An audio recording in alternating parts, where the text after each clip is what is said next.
Right, hello everybody. Apologies for the rather impromptu opening, but some rather large news just broke after we recorded the WWE news video today. We just had to jump in right now and tell you all about it. We'll have more stories up in just a bit.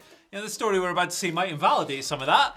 But hey, look, Triple H. Past/future ourselves problem. I don't know. Yeah, who knows what's going on. But Triple H, he's got himself a nice little promotion coming out of all the... head of creative.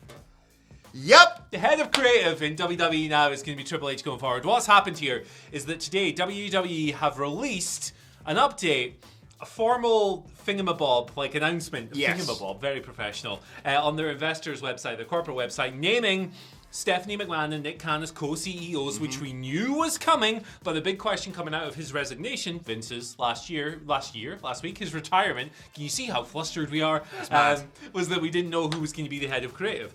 It's going to be Triple H. So the statement here, I'll just read the whole thing to you and then we can get on with it.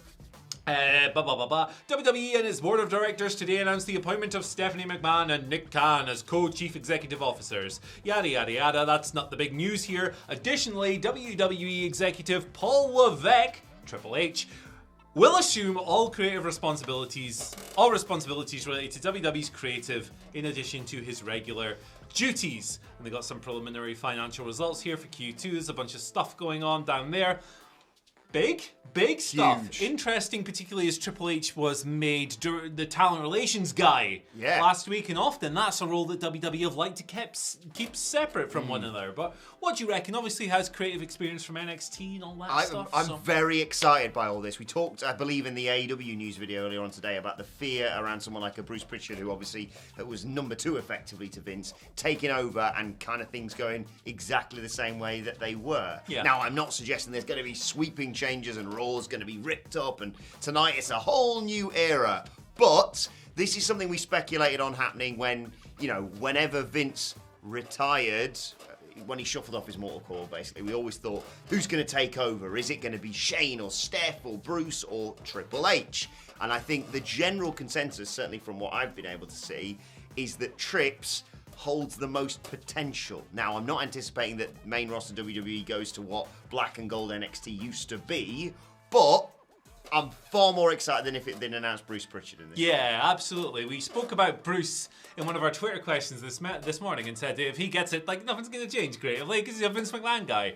But this is more interesting, it's more exciting, and hey, it's a big picture topic, this, and it's one we'll have plenty of coverage on over the website. I'm sure maybe there'll be an audio thing. Who knows? We'll figure it out. But yeah, just thought we'd jump in and let you know that has just broken as we're sitting here this afternoon. Should we go back to our past selves? Exactly. It's going to be fascinating. As Andy said, we'll keep you updated on every development with this. We'll obviously be back tomorrow with all the fallout from Monday Night Raw, which is presumably Trips' first go out there. It's got SummerSlam. It's all go. Anyway, we'll keep you updated on that. WhatCulture.com for any more updates. Now, back to our past/future. We recorded it earlier for later.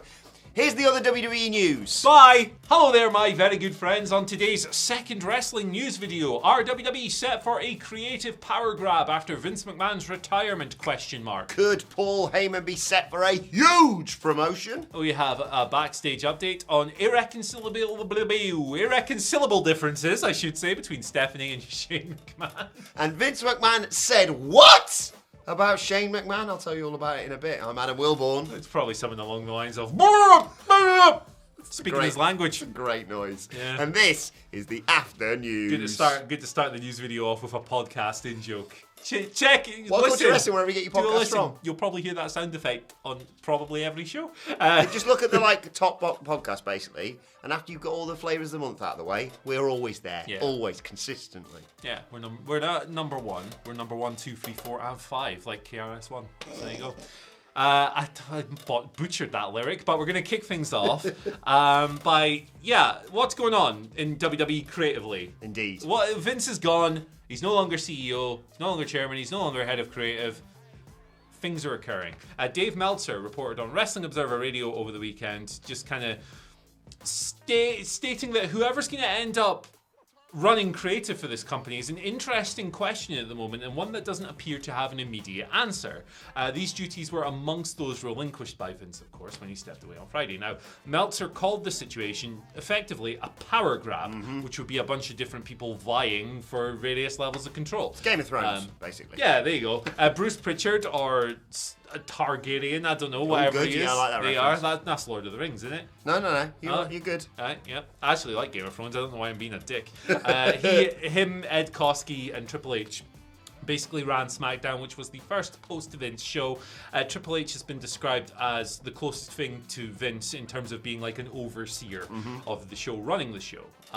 Pritchard, a long-time Vince associate, he's effectively been WWE's number 2 on creative behind Vince when he was there since coming in February 2019. And Fightful Select reported that Pritchard led creative on Friday. The show had a bunch of rewrites and stuff, with Koskey assuming a position of leadership as well, and Triple H directing traffic. Now, there's no word on who will assume WWE's lead creative role, but now it's down to Stephanie McMahon, the co-CEO and chairwoman, and Nick Khan, who has ascended to the position of co-CEO as well. Fightful note, interestingly, that Pritchard taking over full-time wouldn't be taken as a sign internally that things are necessarily going to change, and neither should it. He's a Vince guy. So, yeah, I mean, a big hope of people coming out of this Vince situation was that maybe creative would switch up a little bit. If we end up with Bruce Pritchard long-term, probably not going to happen, but there's some interesting permutations coming from this. Yeah, exactly. We speculate a little bit on this on the Twitter questions on the AEW news video that we did earlier on today. You can go and check that out right now on our channel, of course.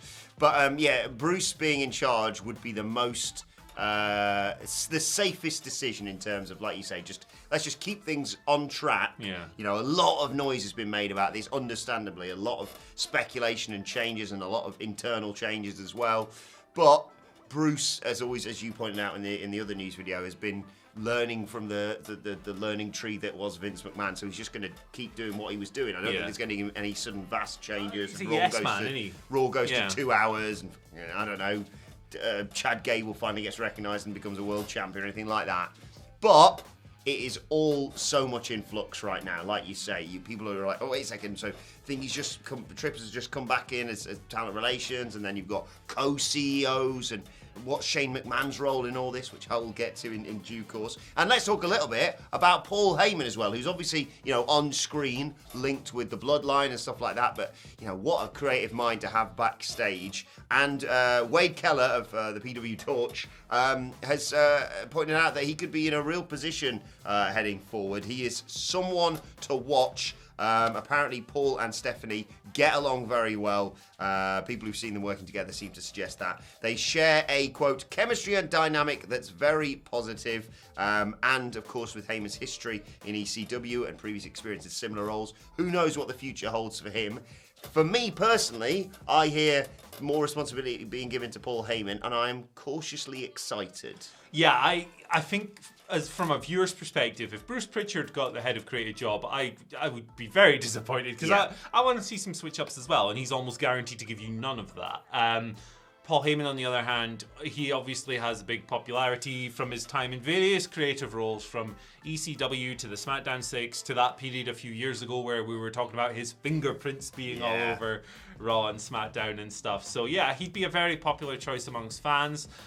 Goodness knows how it would pan out long term. I'd be more excited about that because it's changed and it's different, and he has a track record and he's a wrestling guy. I think a lot of people would be excited by Triple H taking on a position of that as well, but he of course just became WWE's head of talent relations last week. Triple H, again, assuming that role that he had years ago. And maybe WWE don't want to cross that with creative, because then if you want to talk about creative, you're going to the guy who wrote it, and it's a bit like, talent relations should maybe be distinct. So, yeah, I think this is a very interesting situation. I've got to say, this whole news, I don't think's really still sunk in for me. I'm there on Twitter on Friday night going, what? Is this actually happening? It's actually happening now. And then, the WWE release a statement. This isn't just a tweet where someone could have potentially hacked Vince McMahon. And like you say, this isn't something that we've speculated on. We've made tons of videos on what might happen eventually. But let's be honest, if we're all truly, looking at, we all thought that this would happen when Vince shuffled off his mortal coil, which, judging by his family's track record, would not have been for decades, quite possibly. Yeah.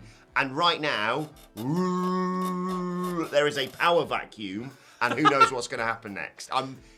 so excited, scared, and intrigued. Yes, me too. It's going to be chaotic, if nothing else, and chaotic is usually fun to follow. Yeah. Our weekends are gone. Yes. We're going to be in every day that God sends. Rest in pieces. Right, we've got some interesting notes on the relationship between Stephanie and Shane. I think a lot of people, when Vince went out, maybe started thinking, oh, what, could Shane come back? Because it was Vince who made the call to get rid of him, all of this stuff. More on that in a minute. Yeah, absolutely. But probably not. Probably not would be the answer to that. It's the same Wade Keller PW Torch VIP report that you've just talked about there, talking about how Stephanie had always kind of coveted the top position in WWE, and she'd established what he called an alpha attitude over Shane years ago in this regard. They've always had kind of a sibling rivalry, and now they have an enduring divide. Basically, it still exists. Keller believes that there is no reconciliation on the horizon, ruling out the prospect of the duo running WWE together. The report notes as well that nobody should expect Shane to be involved in the new regime unless he, and I quote, goes rogue and shows up at a show. Imagine that. That'd be fun. It's going to happen as well. Sweating I can see all over the place, no doubt. His distant relationship with Stephanie is to the extent that they don't even hang out or talk much anymore. Aww. So obviously that's in the wake of everything that's happened. Shane was bounced out of WWE after being quite an interfering bugger at the Royal Rumble. Don't expect Shane back anytime soon, I guess. Yeah, it's intriguing this. I'm an only child. Could you have guessed? So I don't know about this brother-sister dynamic, but yeah, I can only imagine in WWE that's amplified a million times. Yeah. And yeah, I mean, she said it herself in an entrance thing. Welcome to the Queendom, baby. There you go. You know, it's something that we all anticipated. There was the brief period where Shane came back, and well, but to be fair, he might still be able to use this lockbox or whatever that bollocks was, right? But we always sort of thought, like, it's not going to be together, it's going to be an either-or situation, You know, we've no doubt done videos in the past as well about, like, who takes over after Vince, and the top 10 list wasn't like, oh, maybe it's Bruce, or maybe it's Trips, or maybe it's Steph and Shane. It was either or. It was always going to be the case. And, well, let's talk a little bit about this report from Fightful Select, which, according to Fightful Select, I should say, we might be hearing more stuff like this now Vince McMahon is on his way out. More of these sorts of things could well leak or just be openly admitted to, basically. So we all know what happened. Well, we don't know exactly what happened, let's be honest. But we all know vaguely what happened at the Royal Rumble with Shane McMahon.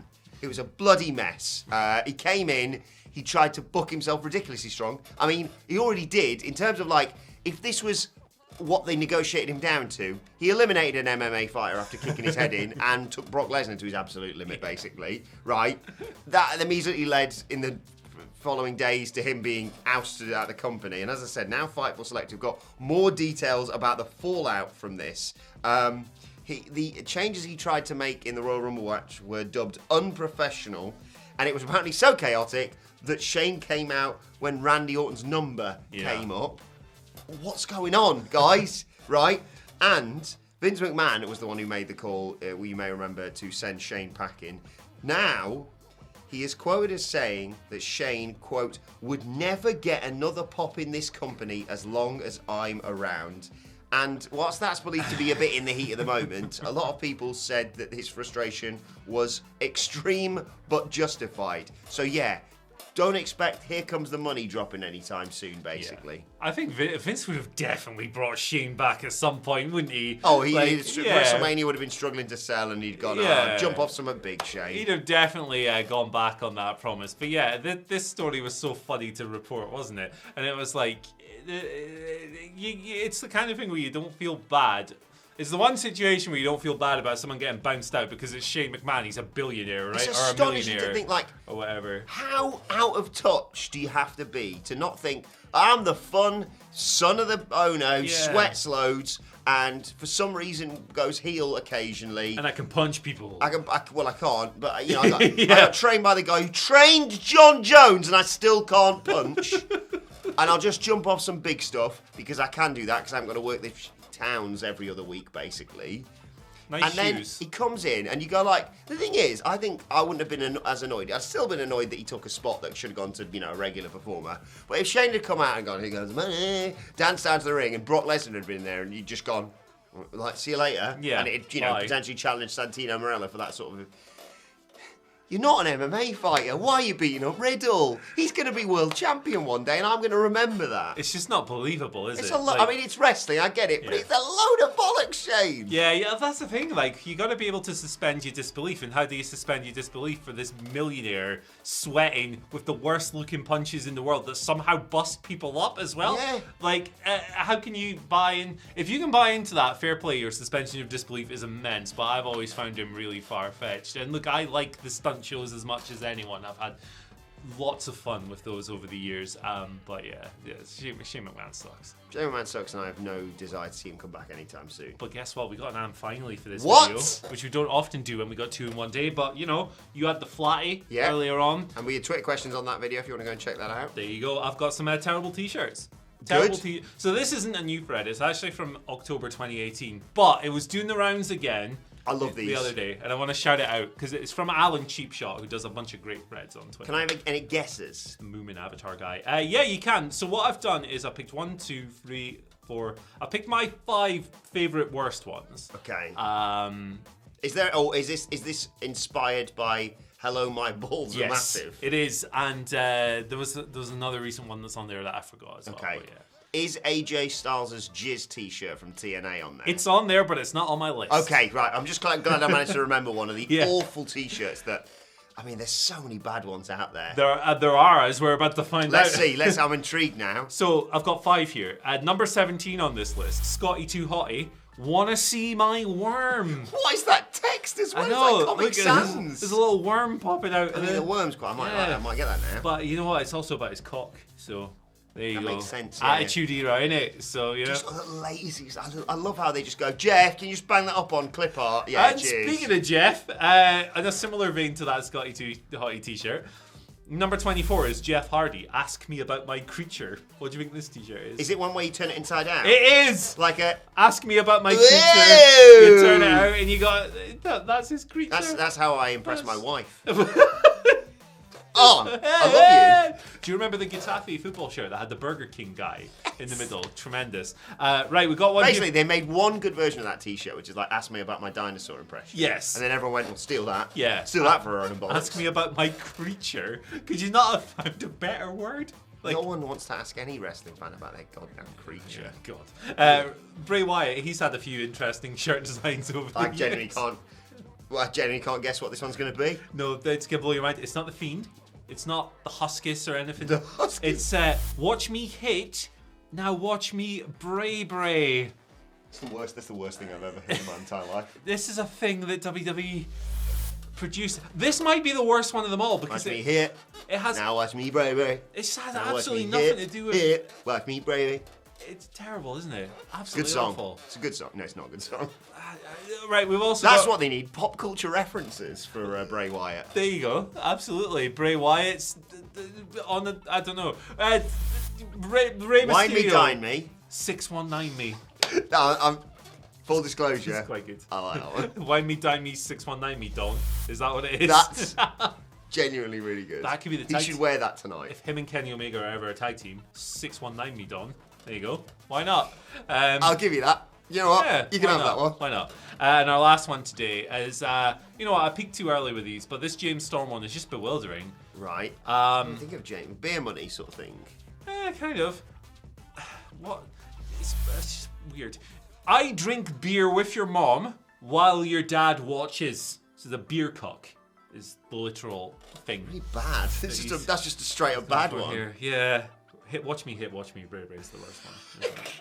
Hey, there we go. Thank you for joining us on today's trip through complete nonsense. Please send us more of these. I love. If you've got them, send them to us and we'll wear them on the news. Oh man, send them in a large because I'm a bit bigger than I'd like to be at the moment. And if you'd rather not do that, you can still just send me money to. I'm joking. His Cash App is Andy H Murray. It's weird. Yeah, it's weird. Very cool money man. I don't know. Right, let's know your thoughts on that. How loud is this chair? I'm just going to do this. Right.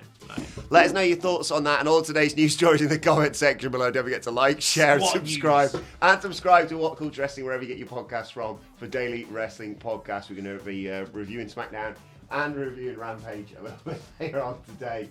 And looking ahead to Monday Night Raw. You can find us on Twitter at WhatCultureWWE. Andy, where can people find you? What's the H stand for? Watch me hit, watch me break. Yep. Follow me on Twitter at Adam Wilborn. Follow us all at WhatCulture WWE. My thanks, Andy Murray. Thank you for watching us. We'll see you soon. E.T.